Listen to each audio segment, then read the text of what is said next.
So let me start by stating the obvious. John 3:16 is one of the most beloved verses ever.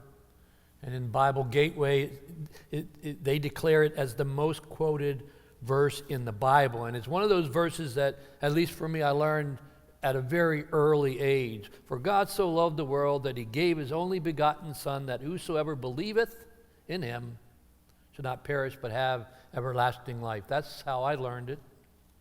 And that's gospel. And we can't let go of that. Yet, it's very familiar. So it almost becomes difficult to glean a living and relevant message for us today. So has anybody heard of a guy named Roland Stewart? He's also known as the Rainbow Man, and that's because he wore multicolor wigs. Take a look. All right? Now just keep that image. And he's famous because he's the guy that used to hold up John 3:16 signs at sporting events. He had an uncanny knack of being in the perfect spot for the television cameras when they came on. At NFL football games, he positioned himself in the end zone and held the sign up just as the kick sailed through the uprights. In baseball games, he appeared somewhere behind home plate. At one of the Masters golf tournament, he even held the sign over the right shoulder of Jack Nicklaus as he teed off. So Roland was active, John 3:16's sign holder, I guess you could say, from the late 70s into 1992. Haven't seen him for a long time, have you? That's because his life took a very, very awful and tragic turn. It involved a hostage situation in the Los Angeles SWAT team. He is currently serving 3 consecutive life terms in prison. So we don't really hear too much after 1992. Then about 2009, there's a young quarterback who wrote John 3:16 under the eye black, and that's the stuff that the athletes put under their eyes. The newest Jacksonville Jaguar, right? So it's foundational verse. It's the gospel in 27 words. And because John 3:16 is so familiar, my thoughts were even more disorganized than they usually are. So I needed a little bit of help in the message today. So I Googled John 3:16 sermons. And after reading 6 boring to very boring sermons, I finally thought I hit the jackpot. There was one entitled The Ultimate Sermon on John 3:16. Had 3 questions, had 3 answers, and a conclusion, which the preacher renamed The Verdict. So, I can assure you that it wasn't that ultimate. And I can assure you that my strategy to Google John 3:16 sermons was not very helpful or relevant for us as believers.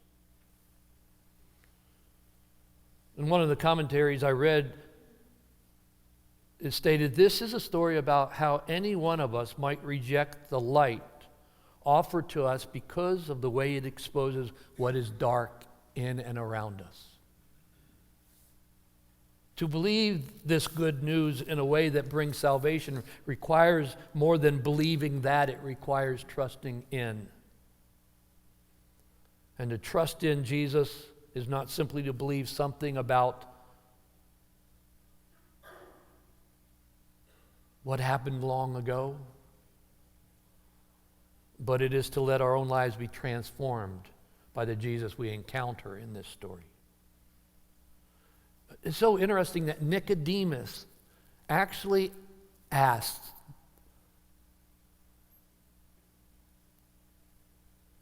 the right question to the only person who could give him the answer. How? How do I let you, Jesus, become real for me?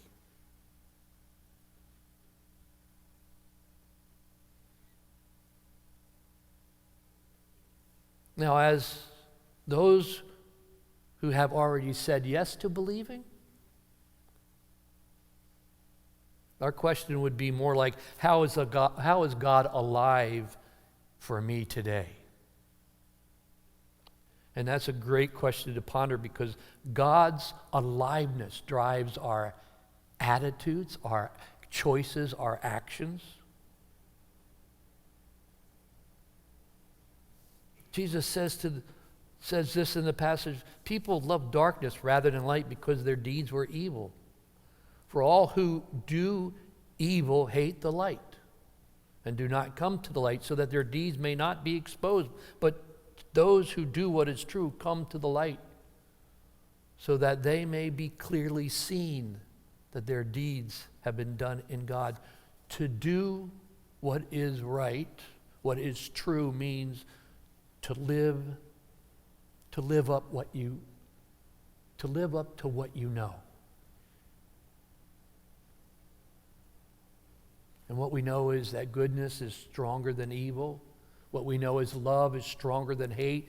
Light is stronger than darkness. Life is stronger than death. We know what it means to serve others in need, who have needs. We know the value of the fruit of the Spirit in our daily lives. We know how to welcome strangers. We know how to live Christ-like lives. To do what is true means we put our feet back on higher ground. And as we do what is true, we journey with superpower that enables us to walk together in our adversity, to walk together under the constant demands of a culture that dismisses our claims of God's aliveness. And we know what is true, and we have opportunity to embody God's aliveness each and every day. C.L. James tells a fable to see a world in a grain of sand, of a wise old cat who noticed a kitten chasing its tail. "Why are you chasing your tail?" asked the wise old cat.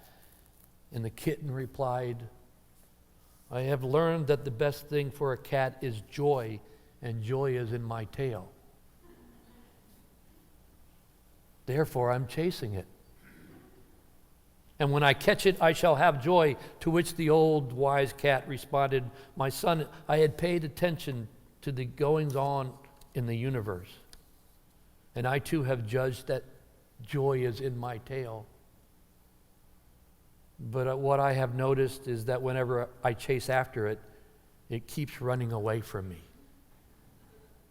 And when I go about my business, it just seems to come after me wherever I go." That's kind of how I feel about this passage. When I go about my business, as I embody God's aliveness, and regardless of where I go or what circumstance I encounter, I have the joy of this passage, of a life that is abundant, full, and a life that is eternal. It goes with me. I can't get away from God's love. Neither can you. In fact, I don't want to get away from God's love. Friends, be alive. Be alive and do what you know God desires of you.